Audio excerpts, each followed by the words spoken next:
Hello guys, welcome back to my channel. This is Nick TV. So ngayon guys, meron akong i-restore na isang sirang soldering iron.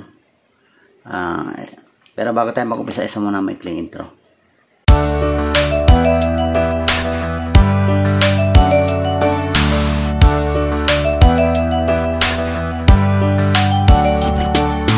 Guys, matagal na tong nakatenga lang kasi marami rin kasi ako mga ginagamit na soldering iron, kaya hindi ko na siya masyadong pinagtuunan ng pansin. Pero gusto ko siyang i-restore kasi ang power nito, wattage nito is 40 watts lang. Tamang-tama to guys sa mga printed circuit board na hindi kailangan ng mga sobrang init na mga soldering iron. Ito, tamang-tama na to guys kasi may mga piyesa na pag ginamitan ng maiinit na mga soldering iron ay maaring nasira. Tsaka nagustuhan ko dito guys kasi kahoy yung handle. Ito lang yung soldering iron ko na kahoy ang handle. So nasira na yung dati niyang heating filament.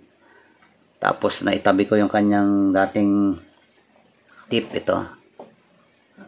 Pero medyo bungi na rin siguro to yan. Kaya papalitan ko na rin siya.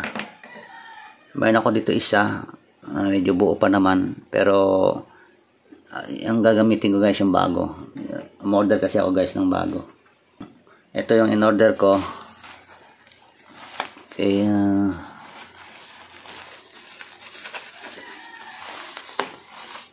ayan, ito yung kanyang heating filament. Bali ito guys is 40 watts. Kasi 40 watts yung rating nito. So, kaya 40 watts din gagamitin ko.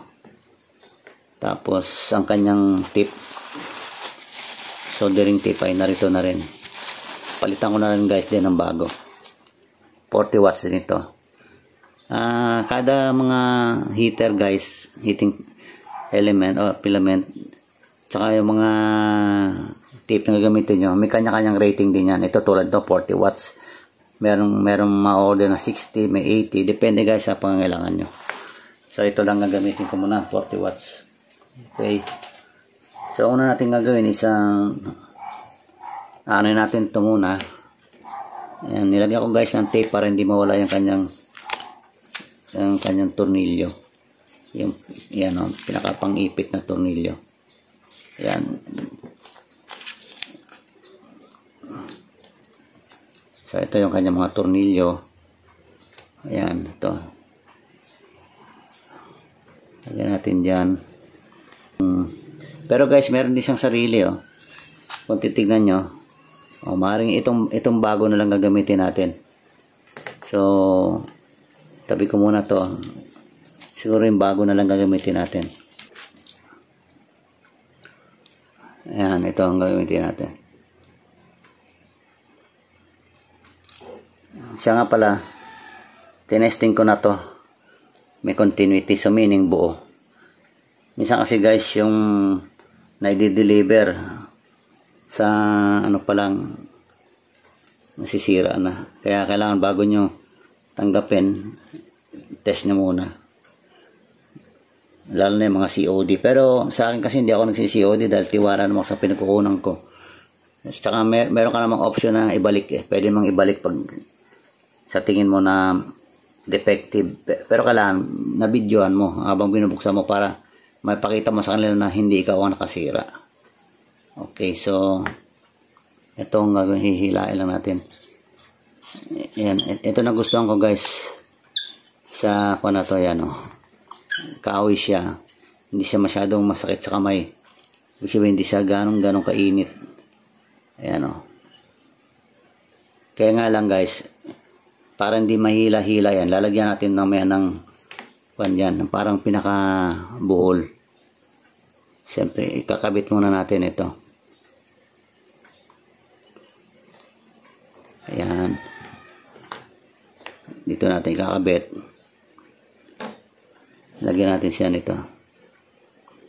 Ito yung dating ano niya eh.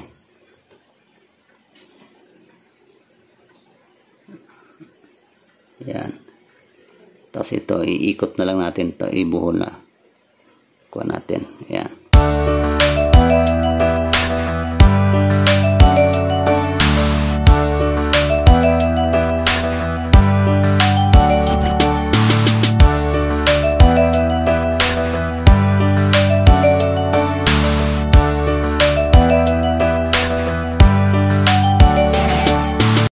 nalagyan ko ng konting solder na para magkaroon na ng lock yung pagka-twist ng wire para hindi makalas.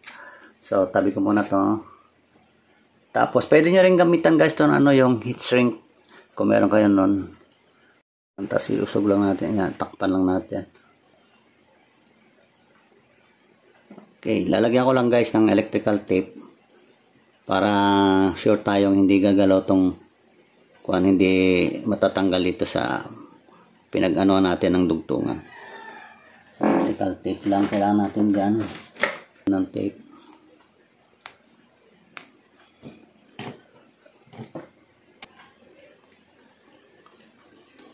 Ayan.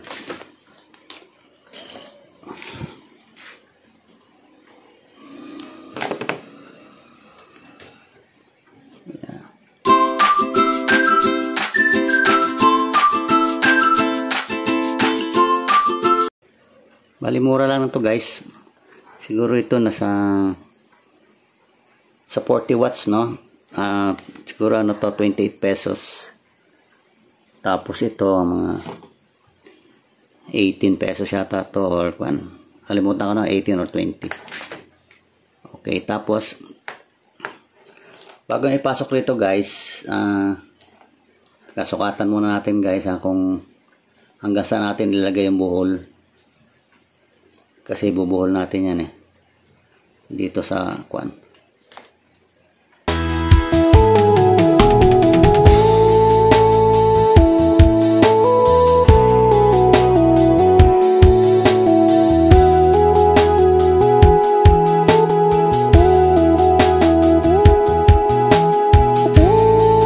Siya nga pala, kung ano yung design nito, halimbawa ito pong 40 watts, kailan yung kwan mo, heater mo, heating element mo, 40 watts din.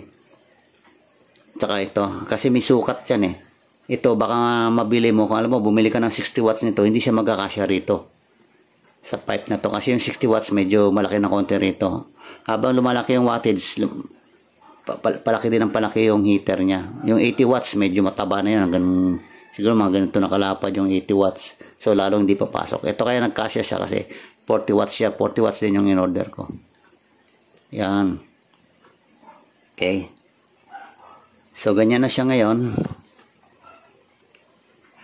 Yung bagong tornilyo kanina na tinanggal natin, yun ang ikakabit natin. Ito. Yung pinagtanggalan natin kanina. Yung bago. Yan. Yan ang ilalagay natin dyan sa malaking butas. Yan. Kasi may maliit na butas din siya Ito maliit na butas. Ito yung maliit na kasama niya. Huwag niyo muna sa guys higpitan kasi iipit pa natin dyan yung kanyang tip. Ano lang natin yan. I-ready lang natin. Okay. Tapos itong tip na bago yan. Nasa sa inyo yan guys. Pwede nyong wag masyadong pasok na pasok. Mga gitna lang ganyan. Ayan. Yan ganyan siguro. Kasi ang importante dyan, yung buong heater na yan, kailangan medyo yung init niya dito mag-radiate sa bakal na to para tumakbo rito yung heat. Okay. So, kunyari ganyan kahaba, gusto mong tip, lagyan mo siyang talata na ganyan, tapos higpitan mo ng ganyan. Tapos ito rin, higpitan mo rin. Kunin ko lang yung aking screwdriver. Ay, oops, medyo pumasok ng konti. Ayan.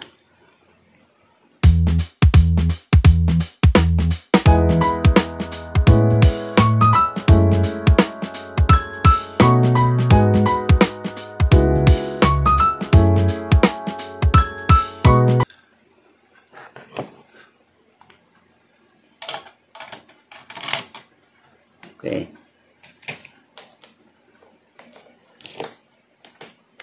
Check muna natin yung kanyang continuity. Kung buo yung kanyang baka baka putol yung kanyang filament. So lagay lang natin sa times 10 lang siguro. Pag pumalo yan guys, ibig sabihin buo tong ating ano. Ate ka lang, saan na ba yan? Ayan, pag pumalo yan, ibig sabihin buo. Ayan, lagay lang natin ito.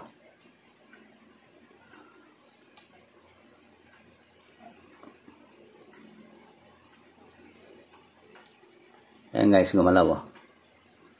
Okay, lagyan natin siya. Ayan. Okay, so buo yung ating filament. Okay, testing na natin.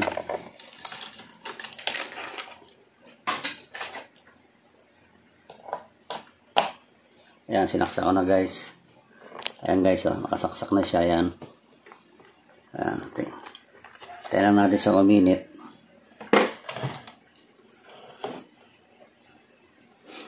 Tapos testingan natin ang LED natin.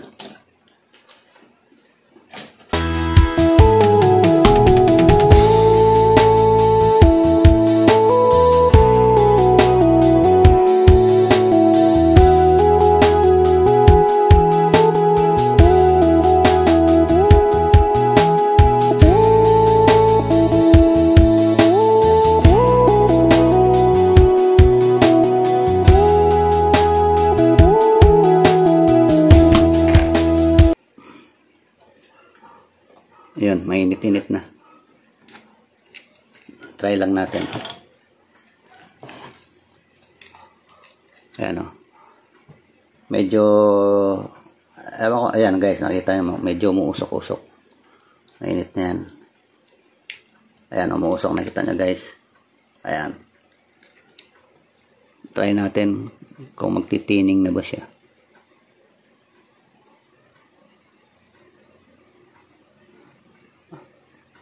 Ayan. Ayan guys, oh. Okay na.